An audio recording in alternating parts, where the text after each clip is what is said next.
Топливный насос D240. Утечка вовнутрь. Поднимается уровень масла. Что делаем? Вскрываем боковую крышку. Подсоединяем трубку сюда. Зажимаем.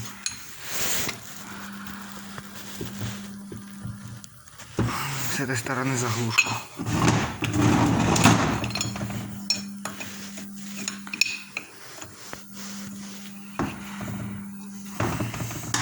Подсоединяем 3 атмосферы.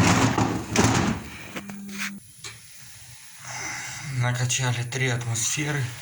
Идем проверять. Подсоединяем к насосу. Уже слышно, что-то шипит. Течет конкретно, значит. Наливаем.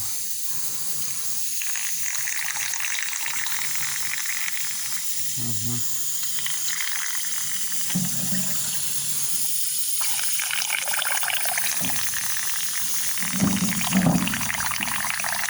Течет конкретно из-под 2 плунжеров. Идем дальше.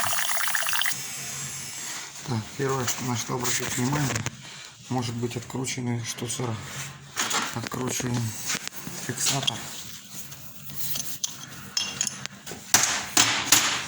И смотрим, здесь ли есть фиксатор. В моем случае нету. Надо повставлять фиксаторы и проверить затяжку штуцеров.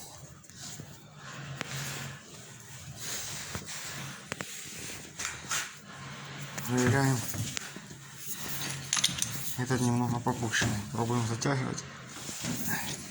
Пробуем этот тоже попущенный. Затягиваем.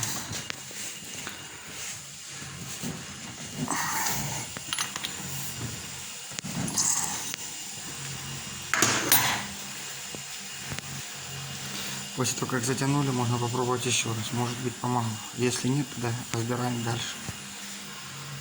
Проверяем второй раз.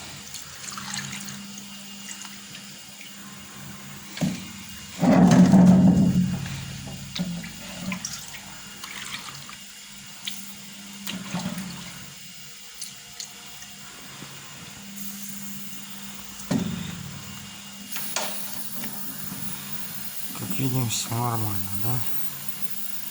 Ну, просто повезло. Все в порядке. Просто попустились. Штуцера подтянул и все помогло. Ну, бывает и такое. Еще на что следует обратить внимание, после того, как поработал на солярке без масла, подшипники и на валу, я смотрю, что здесь болтаются. Прям слышно его. Я думаю, придется менять подшипники.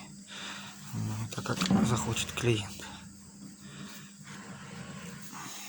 В принципе, утечку устранили. Будем ставить на стенд. Сейчас позвоним, узнаем, менять подшипники или нет.